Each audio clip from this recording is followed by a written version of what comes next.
마태복음 16장 18절 말씀입니다. 말씀을 봉독해 드리겠습니다. 또 내가 내게 이르노니 너는 베드로라. 내가 이 반석 위에 내 교회를 세우리니 음부의 권세가 이기지 못하리라. 아멘. 지난 주일에 진리교회가 설립 14주년 맞이하였기 때문에 이제 오늘 본문 말씀을 살펴보고자 하고요. 주제는 이제 교회에 관한 그런 주제를 택하였습니다. 본문을 통하여서 예수 그리스도의 교회라고 하는 그런 주제로 말씀을 드리고자 합니다. 교회라고 하는 헬라어 에클레시아는 불러냄, 불러내어진 무리라고 하는 그런 의미를 가지고 있습니다. 에클레시아 그러면은 그게 이제 교회인데요. 그 의미는 불러내어진 무리라, 그러한 의미입니다. 그러니까 교회라고 하는 것은 불러내어진 무리가 모여있는 그러한 곳입니다. 그렇다면은 어디로부터 불러내어진 그러한 것입니까? 그것은 바로 세상으로부터 불러내어진 것입니다. 하나님께서 선택한 사람들을 세상으로부터 불러내어서 이제 함께 모이게 한 것이 바로 교회인 것입니다. 그래서 에클레시아라고 하는 이 헬라어 단어가 의미하는 것이 바로 그러한 것입니다. 본래는 이제 교회 안에 있던 사람들이 세상에 있었습니다. 그런데 세상에 있을 때에 복음을 듣고 회개하고 이제 거듭났던 것입니다. 그리고 예수 그리스도를 구세주로 믿어서 새 사람이 되었습니다. 그렇게 해서 이제 그 사람이 교회로 이제 들어온 것이죠. 과거에는 이제 교회 소속이 아니었고 세상에서 죄악 가운데 살아가던 그런 사람이었습니다. 그런데 어느 날 복음을 듣고 사람이 변한 것이죠. 그래서 그 사람이 이제 교회 안에 들어온 것입니다. 과거에는 우상을 섬기며 살았습니다. 그런데 복음을 듣고 회개하고 하나님께로 돌아온 것이지요. 과거에는 이 땅에 있는 헛된 것들을 추구하며 살았는데요. 그러나 이제 복음으로 변화되고 난 다음에는 땅에 있는 헛된 것들이 아니라 하늘에 있는 진정 가치가 있는 것들을 추구하며 사는 그런 사람이 된 것입니다. 바로 그러한 사람이 이제 모여있는 그러한 사람이 세상으로부터 불러내어져서 모여있는 그것이 바로 교회인 것입니다. 교회는 이제 누차 여러분들에게 말씀드린 것처럼 건물을 의미하는 것이 아닙니다. 교회는 건물이 아니고 구원 얻은 백성들의 모임인 것입니다. 그래서 진리교회 했을 때 그 진리교회는 구원받은 사람들이 모여있는 이 모임을 의미하는 것이지 여기 문정동에 있는 이 교회 건물을 뜻하는 것이 아닙니다. 이 문정동에 있는 이 교회 건물은 그래서 엄밀하게 이제 말하자면은 예배당인 것이지요. 또는 모이는 장소, 미팅 플레이스입니다. 모이는 장소, 회집하는 장소입니다. 예배를 드리기 위해서 또 기도를 하기 위해서 회집하는 미팅 플레이스 또는 예배당 이렇게 이제 우리 엄밀하게 호칭할 수 있는 것이고요. 물론 이제 진리교회 그러면은 그런 의미로 이제 생각하고서 이제 우리가 이야기는 하죠. 예배당 개념으로 생각하고서 우리 진리교회에서 모이자 뭐 이런 의미로 생각하지만은 그러나 엄밀하게 이제 들어가서 그것을 이제 분석해 보면은 교회는 이제 구원받은 사람들의 모임을 의미하는 것이고 장소는 예배당인 것입니다. 교회는 건물 자체가 아닌 것이죠. 그래서 에클레시아라고 하는 이 헬라어 단어는 건물이나 장소를 의미하는 것이 아니고요. 하나님의 택함을 받고 세상으로부터 불러내어진 무리를 의미하는 것입니다. 사도행전 2장 46, 47절에 보면은 교회가 나오고 있는데요. 그것은 이제 초대교회입니다. 거기에 보면은 날마다 마음을 같이하여 성전에 모이기를 힘쓰고라고 이렇게 되어 있는데요. 여기 날마다 모이기를 힘쓰고 여러 사람들이 이제 성전 아시죠? 성전에 이제 모인 것입니다. 모여서 그들이 무엇을 하였습니까? 집에서 떡을 떼며 기쁨과 순전한 마음으로 음식을 먹고 하나님을 찬미하며 또 온 백성에게 칭송을 받으니 주께서 구원받은 사람을 날마다 더하게 하시니라. 그들은 모여서 이제 하나님을 예배하고 또 성도의 교제를 나누었던 것입니다. 이게 이제 초대 교회인데요. 특별히 사도행전 2장 46, 47절은 예루살렘에 있던 그 교회를 이제 말하는 것입니다. 날마다 마음을 같이하여 성전에 모였다라고 그렇게 말을 하였습니다. 일단의 무리들이 성전에 날마다 모였던 것입니다. 그렇다면은 이 예루살렘 성전에 모였던 이 사람들은 과연 누구인가 하는 것이죠. 이 사람들은 누구냐면은 사도 베드로의 설교를 듣고 회심한 그런 사람들입니다. 사도 베드로가 오순절날에 예루살렘에서 모여있는 유대인들에게 설교를 하였는데요.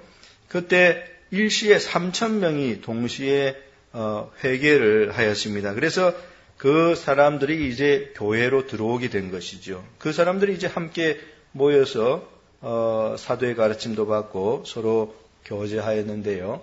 그들이 바로 이제 초대 교회입니다. 그들이 바로 초대 교회입니다. 구원받은 무리들이 모여 있던 그런 모임인 것입니다. 데살로니가전서 1장 2절부터 4절까지에도 교회가 구원받은 백성들의 모임인 것을 잘 말해주고 있습니다. 우리가 너희 무리를 인하여라고 그렇게 사도 바울이 데살로니가 교회에 편지를 쓰면서 말을 하였는데요. 우리가 너희 무리라고 그렇게 말했는데요. 여기 데살로니가 지역에 구원받은 백성들이 모여있던 이 무리가 바로 교회인 것입니다. 너희 무리, 그게 바로 교회를 말하는 것이죠. 데살로니가 지역에 있던 그 교회입니다. 고린도전서 1장 1절부터 3절까지에도 뭐라고 이제 교회를 호칭을 하였냐면요. 하나님의 교회 곧 그리스도 예수 안에서 거룩하여지고 성도라 부르심을 입은 자들이라고 그렇게 복수형을 썼습니다. 하나님의 교회라고 하면서 그 교회가 무엇인지 하는 것을 곧바로 설명했는데요. 곧 그리스도 예수 안에서 거룩하여지고 성도라 부르심을 입은 자들이라고, 그들이 바로 하나님의 교회라고 그렇게 설명을 해 주었습니다. 고린도 교회는 그 고린도 지역에 살던 세상 사람들 가운데 복음을 듣고 회개하여서 교회로 들어온 그 사람들의 모임이었던 것입니다. 이 교회라는 것이 에클레시아라고 해서 세상으로부터 불러내어진 구원받은 백성들의 모임인 것입니다. 우리 진리교회도 마찬가지죠. 진리교회도 이 건물을 뜻하는 것이 아니라 본래 여러분들이 다 세상에 있던 사람들이었습니다. 그런데 그리스도의 복음을 듣고 죄를 회개하고 거듭나서 새로운 사람이 되었습니다. 그리고 이제 그러한 사람들이 이 교회로 모여든 것이지요. 그래서 여기 이제 진리교회라고 하는 그런 교회로 모인 것입니다. 그래서 에클레시아라고 하는 그 헬라어가 의미하는 것이 바로 이러한 것임을 우리들이 알아야 되겠습니다. 오늘 본문에서 보면은 이제 예수님께서는 바로 이와 같은 그 교회에 대하여 예수님께서 말씀을 해 주신 것입니다. 예수님께서 가이사라 빌립보 지역에 가셨을 때에 제자들에게 사람들이 인자를 누구로 하느냐 그렇게 이제 질문을 하셨는데요. 거기에 대해서 제자들은 더러는 세례 요한, 더러는 엘리야, 어떤 이는 예레미야나 선지자 중에 하나이다라고 그렇게 답을 하였습니다. 예수님께서 제자들의 그러한 답변을 듣고 난 다음에 곧바로 이어서 뭐라고 이제 제자들에게 질문을 하셨냐면은 너희는 나를 누구라 하느냐 그렇게 이제 질문을 하셨습니다. 여러분들은 예수 그리스도를 누구로 인식하고 있습니까? 예수님께서 제자들을 향하여서 다른 사람들은 나를 이렇다 저렇다 그렇게 이제 생각을 하는데 과연 너희들은 나를 누구로 그렇게 인식을 하고 있느냐 이렇게 이제 질문을 하신 것이죠. 그때 사도 베드로가 주는 그리스도시요 살아계신 하나님의 아들이시니다라고 그 유명한 신앙 고백적인 답변을 하게 됩니다. 주는 그리스도시요. 이 그리스도라는 것은 이제 기름 부음을 받은 자라고 하는 헬라어 의미를 가진 단어인데요. 히브리어로는 이제 메시아입니다. 메시아도 기름 부음을 받은 자. 그래서 주는 메시아이십니다. 그렇게 이제 답변을 했고요.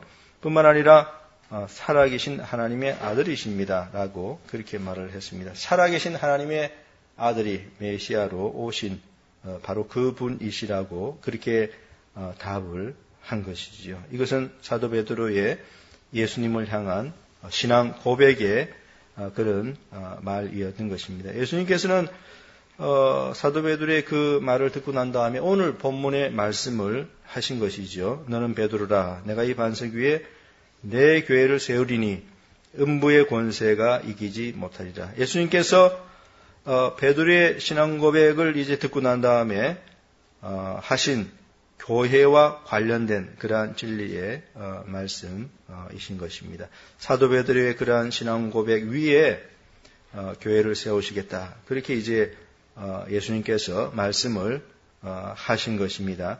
여기서 우리가 분명히 알아야 될 것은 예수님께서 내 교회라고 그렇게 말씀을 하셨습니다. 그러니까 교회의 주인은 예수 그리스도이시다라고 하는 것을 우리가 분명히 알아야 되겠습니다. 내 교회라고 그렇게 말씀을 하였습니다. 사람들은 그저 교회를 그저 사람들이 서로 간에 이제 모여서 만든 그런 인간적인 단체로 생각하는 경향이 있습니다. 그러나 교회는 절대로 그런 것이 아니고요.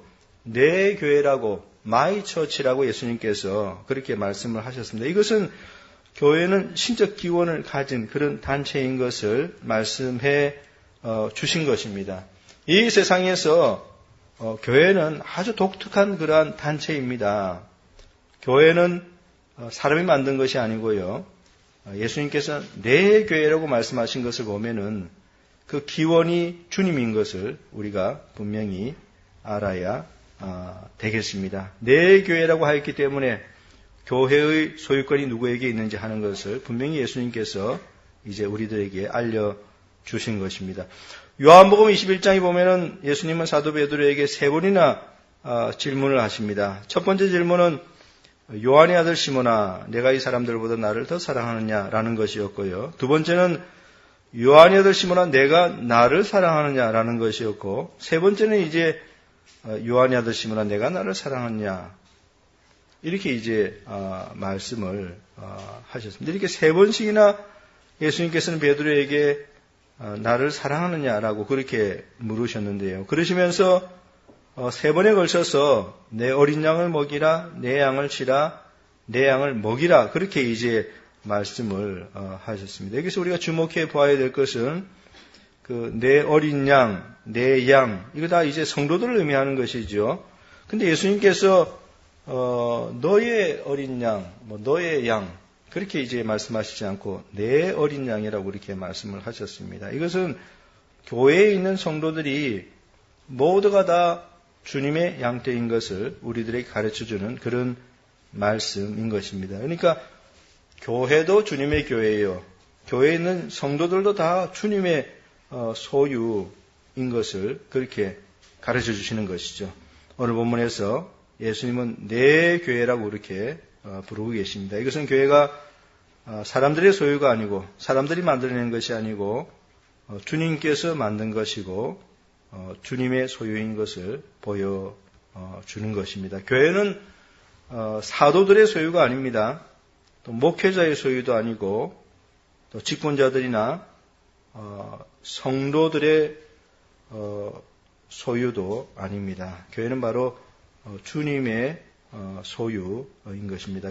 그 다음에 이제 오늘 본문에 보면은 두 번째로 예수님께서 내가 세우리니 그렇게 말씀한 부분 우리가 주목해 보아야 되겠습니다. 교회를 세우시는 분은 누구입니까? 교회를 세우시는 분은 이제 예수님이신 것을 우리가 분명히 알아야 되겠습니다.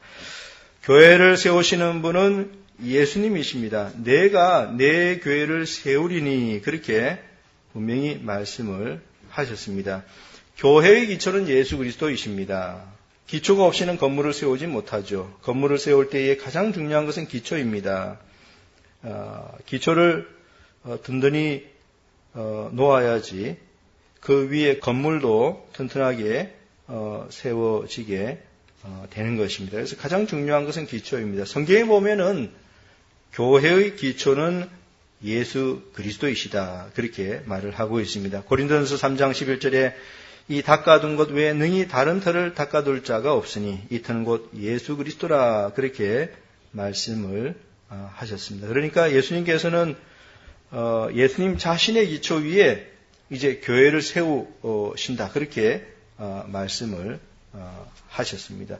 물론 교회를 세워 나가는 데 있어서 교회 안에 있는 성도들이 일을 하고 수고를 하고 봉사하고 헌신하고 땀을 흘립니다. 그것은 이제 예수님께서 교회를 세워 나가시는 일을 협력하며 돕는 것이죠. 그래서 성경에 보면은 그렇게 교회를 위해서 수고하는 그러한 자들을 하나님의 동력자라고 그렇게 영광스러운 호칭을 붙여주었습니다. 고린도후서 6장 1절에 우리가 하나님과 함께 일하는 자로서라고 그렇게 말을 하였는데요. 예수님께서 세워 나가시지만은 그러나 이제 우리들은 이제 거기에 이제 동력하는 그러한 사람들이 될 수 있는 것입니다. 하나님과 함께 일하는 자, 대단히 영광스러운 그러한 일이 아닐 수 없습니다. 주님께서 교회를 세우십니다. 그리고 우리들은 하나님의 동력자로서 그 일을 하는 것이죠. 우리가 일을 할 때 하나님의 은혜를 받기 때문에 그 일을 하는 것이고요. 하나님의 은혜를 받아서 주님의 거룩한 도구가 되어 그 일을 하는 것입니다. 그래서 사도 바울은 일을 하고 난 다음에도 하나님의 은혜로 자기가 다른 모든 사도보다 더 많이 수고할 수 있었다고 그렇게 아름다운 고백을 했습니다. 사도 바울은 자신이 하나님 나라를 위해서 많이 수고하였지만은 자기 스스로의 힘과 지혜로 한 것이 아니라 하나님의 은혜 때문에 그것이 가능했다고 그렇게 이제 고백을 한 것입니다. 그러나 우리 성도들이 교회를 위해서 일을 해 나갈 때 그것은 이제 동력자요, 돕는 위치에 사는 것이고요.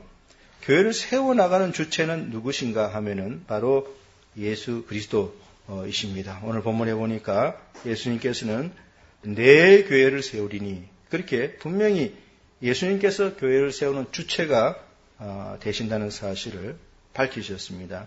교회는 내 교회입니다. 소유권이 주님에게 있습니다. 그리고 그것을 세우시는 분도 주님 자신입니다.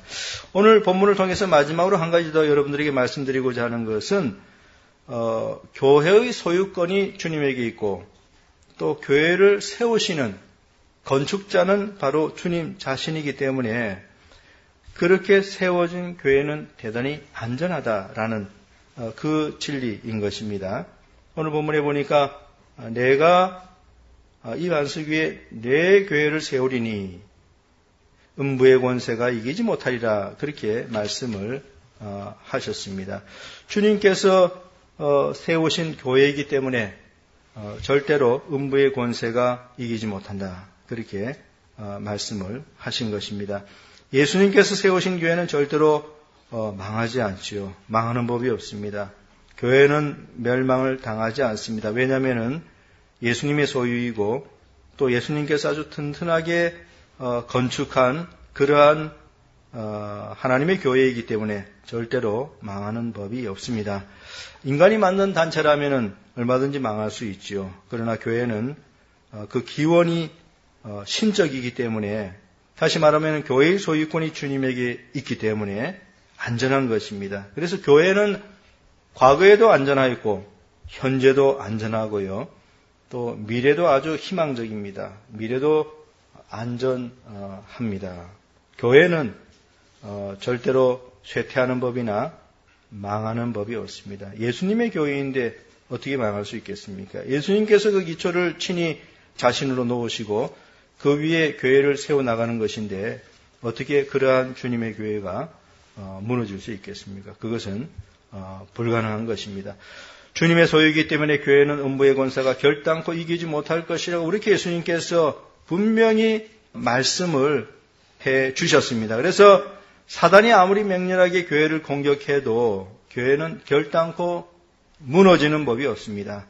주님이 선장이기 때문에 아무리 무서운 폭풍이 몰아쳐도 교회라는 배는 결코 침몰하지 않는 것이죠. 그래서 내 교회라고 하는 이 말씀과 또 내가 세우리라고 하는 이 말씀은 우리 성도들에게 대단히 큰 안도감을 주는 그런 약속의 그런 말씀인 것입니다. 교회는 예수 그리스도의 교회입니다. 그렇기 때문에 어두운 세력과 싸움에서 결코 패배하지 않고 궁극적으로 승리를 하게 될 것입니다. 교회의 역사는 끊임없는 싸움의 역사인 것을 여러분들이 아셔야 됩니다. 교회사를 보시기 바랍니다. 그러면은요, 교회의 역사는 끊임없이 음부의 권세와 싸운 그러한 역사입니다. 그래서 우리 믿음의 선조들을 보면은 그들이 살았던 그 시대에서 악한 세력과 끊임없이 싸웠습니다. 모세를 보시기 바랍니다. 어떻게 살았습니까? 다윗을 보시기 바랍니다. 또 사도들의 생애를 한번 사도행전이나 그들의 서신서를 통해서 살펴보시기 바랍니다. 사도들 이후에 이제 교부들이 있지 않습니까? 그들의 삶을 보시기 바랍니다. 그리고 그 이후에 루터와 칼빈, 또 개혁주의자들, 그리고 청교도들, 그들의 삶을 보시기 바랍니다. 그들의 생애를 보면은 그들이 살았던 시대 가운데서 치열하게 어둠의 세력, 오늘 본문에서 말하고 있는 이 음부의 권세와 이제 싸웠지요. 그래서 이 지상에 있는 교회는 전투하는 교회입니다. 지상에 있는 교회, 우리 진리교회도 전투하는 교회입니다. 하늘에 있는 교회는 승리한 교회이지만은 그러나 지상에 있는 교회는 어둠의 세력과 끊임없이 싸우고 전투하는 그러한 교회입니다. 우리가 진리교회, 이 지상에 있는 이 지역교회에 소속되어 있다는 것은 전투하는 교회에 소속되어 있다는 그 의미인 것입니다. 그래서 여러분 한 사람 한 사람이 죽을 때까지 어둠의 세력과 계속 싸워야 합니다. 우리는 이제 전투하는 교회입니다. 끊임없이 싸워야 됩니다. 음부의 권세가 얼마나 무섭습니까? 마귀는 얼마나 힘이 세고 무서운 그런 존재인지 모릅니다. 전투하는 교회는 바로 이 무서운 세력과 끊임없이 싸워야 하는 것이죠. 사도 바울은 에베소서 6장 10절부터 12절에 하나님의 전신갑주를 입고 이제 그 무서운 어둠의 세력과 싸우라고 그렇게 말을 하였습니다. 그래서 전투하는 교회에 속하여 있는 우리들은 일평생 죽기 전까지, 죽을 때까지 이제 음부의 권세와 싸워야 하는데요. 그런데 참으로 감사한 것은 이러한 싸움에서 과연 누가 승리하게 될 것인가? 오늘 예수님께서 음부의 권세가 이기지 못한다, 그렇게 말씀을 하셨으니까 이것은 이제 약속의 말씀입니다. 이렇게 약속해 주셨으니까 결국은 전투하는 교회가 이기게 될 것이다 라고 하는 그것을 우리가 알아야 되겠습니다. 교회는 주님의 소유입니다. 내 교회, 그리고 교회는 주님께서 세우는 그러한 교회이지요. 그렇기 때문에 교회가 반드시 승리를 거두게 될 것입니다. 마귀와 그의 졸개들이 구름대처럼 달려와서 공격을 해도 교회는 무너지지 않습니다. 패망하지 않습니다. 쇠락하지 않습니다. 반드시 교회가 승리하게 되는 것입니다.